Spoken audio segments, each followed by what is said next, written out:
Hey there. In the world of restaurants, it's all about the details, right? Every little thing counts.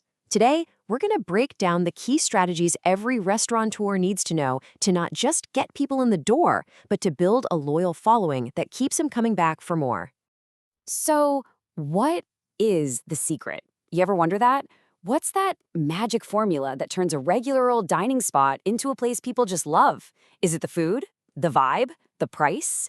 Well, I've been looking into this, and it turns out it's not just one thing. It's this perfect mix of all of it. And a few little secrets we're going to get into right now. All right, first things first. Let's talk about the recipe for success. And I'm not just talking about what's on the plate. A truly great restaurant, well, it's the whole experience, where every single detail just sings. Okay, next up, we've got to lay the foundation. This is huge. It all comes down to two simple but absolutely critical questions: the what and the who. And trust me, you have to get this part right.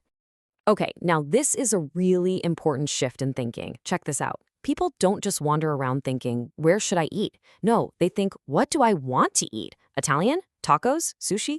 The kind of food you serve, that's your identity. It's your culinary soul. It's literally the first decision your customer makes. So once you've nailed down the what, you've got to get inside the head of the who. A successful restaurateur is basically part chef, part psychologist. Think about it. Are you serving a business crowd on their lunch break who need to be in and out in 30 minutes? Or are you the spot for a couple celebrating their anniversary who want to linger for hours? Totally different worlds, right? Their expectations couldn't be more different. All right, on to section 3. Let's talk about crafting that perfect menu. If your concept is the what and the who, then your menu, that's the how. It's the blueprint, the actual structure of the experience you're building, and it has to be rock solid. And man, this slide just perfectly shows the balancing act you have to do with your menu size. It's like walking a tightrope. If you go too narrow, like this Superdog place that only had soups and sausages, you're just not going to appeal to enough people. But on the other hand, if your menu is like a novel, you're going to totally overwhelm your customers and your kitchen. The sweet spot, it's that focused variety, kind of like Rhapsody. They did one thing, wraps, but they did it with enough variety to keep everyone happy and coming back for more. Okay, let's talk about money, price.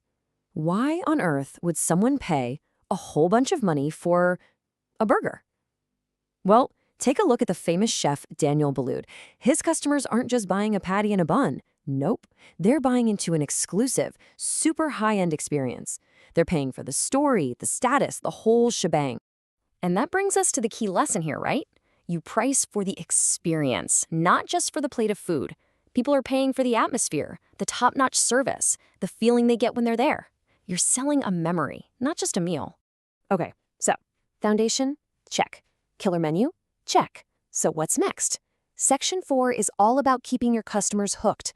This is the sizzle, the stuff that creates buzz and makes people say, we have to go back there. It's not just the new guys on the block who have to stay on their toes. Even the big, established chains have to keep up. Take Red Lobster, for example. They started noticing that people's tastes were changing. They wanted more exciting, more global flavors. So what they do? They adapted. They started rolling out things like a sesame soy salmon bowl, mixing their classic vibe with what's hot right now. And guess what? It worked. Customers were thrilled and sales went up. It's all about evolving. And speaking of small changes that make a huge difference, never, ever underestimate the power of a few good words. This is so cool. A restaurant called Zuni realized that by adding just one word, homemade, to their lemon tart on the menu, sales shot up. Homemade lemon tart sounds so much better than lemon tart, doesn't it? It feels special, authentic.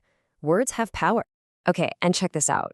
This is a classic but super effective psychological trick. By simply taking the currency sign off the menu, you actually make people feel like they're spending less. It's wild, but the number 15 just feels a little less painful than $15. It softens the blow of spending money, all without changing a single price. All right, we're at our final section, number 5. This is where it all comes together. Because when you get the concept right, build a smart menu, and use these clever little tricks, you're not just serving dinner anymore. You're creating something truly unforgettable. Think about it like this. Amazing food, that's just the beginning. It's the price of admission. It's what gets people to walk through your door in the first place. But it's not what keeps them there, and it's definitely not what guarantees they'll be back. No, This is the finish line. A great experience. That's what it's all about. When you combine those incredible flavors with a fantastic atmosphere and service that makes people feel special, that is how you turn a one-time visitor into a regular.